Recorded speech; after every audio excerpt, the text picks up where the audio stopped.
एक जानकारी और दे दें हाथरस हादसे को लेकर, इसका राजस्थान के दौसा से भी कनेक्शन है। दौसा में भी हाईवे 21 पर लगता था बाबा का दरबार। पेपर लीक मामले में आरोपी हर्षवर्धन के मकान में था दिव्य दरबार बना हुआ। नारायण साकार बाबा भोले लगाते थे हजारों लोगों का दरबार, लेकिन एसओजी की रेड के बाद भाग गया बाबा, मैदान छोड़कर भाग गया। SOG additional SP Narendra Meena ने रेड डाली थी। रेड के बाद कभी भी वहां पर दरबार नहीं लगा। कॉलोनी के लोगों को एसओजी ने राहत दिलवाई थी, लेकिन आखिर कैसे इतने लोगों की भीड़ भक्त के रूप में जुट जाती है। हजारों लोग यहां पर इकट्ठा हो जाते थे जब नारायण साकार बाबा का दरबार लगता था। इस तरह के बाबाओं की वजह से जो बाबाओं की इमेज है वो धूमिल हो रही है, क्योंकि अगर वो सही था तो फिर चाहे रेड पड़े चाहे कुछ हो, कोई भी बाबा मैदान छोड़कर नहीं जाएगा, अपनी वो जगह नहीं छोड़ेगा जिसमें वो तप करता है, जिसमें पूजा पाठ करता है, जिसमें वो दरबार लगाता है। एसओजी की रेड के बाद भाग गया था बाबा मैदान छोड़कर। SOG additional SP Narendra Meena ने रेड डाली थी। रेड के बाद कभी भी वहां दरबार नहीं लगा। हम किसी के खिलाफ नहीं, किसी को भी यहां पर उंगली नहीं उठा रहे, लेकिन जो खबर सामने आई है वो आप सबके सामने। दौसा में भी हाईवे 21 पर बाबा का दरबार लगता था। अब कनेक्शन जरा देखिए।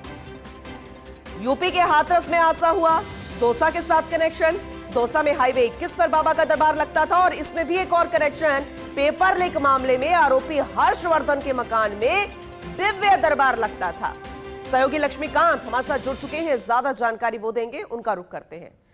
लक्ष्मीकांत, अब धीरे धीरे परतें खुलेंगी तो इस तरह के कई मामले सामने आ रहे हैं, लेकिन राजस्थान तक पहुंच गया है ये पूरा मामला। दौसा से कनेक्शन, दिव्य दरबार लगता था, फिर रेड पड़ती है, लेकिन उसके बाद कभी ये दरबार नहीं लगा। आप विस्तार से एक एक अपडेट जरा दीजिए।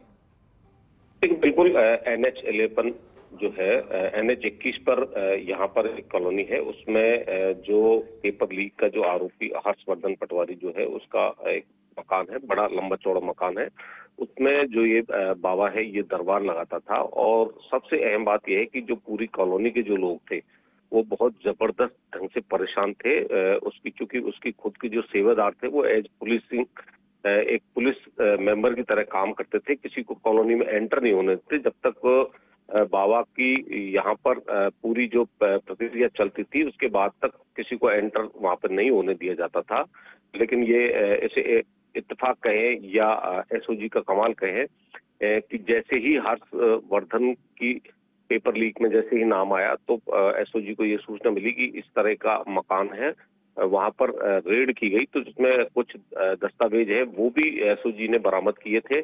और चूंकि यूपी से बहुत पहले से बाबा का कनेक्शन था तो बड़ी संख्या में जो बाबा के अनुयायी थे वो यहाँ पर पहुंचते थे और बड़ी जबरदस्त अव्यवस्था होती थी। लेकिन जब एसओजी ने रेड डाली उसके बाद में जो बाबा जो है वो कभी वापस यहाँ पर नहीं आया।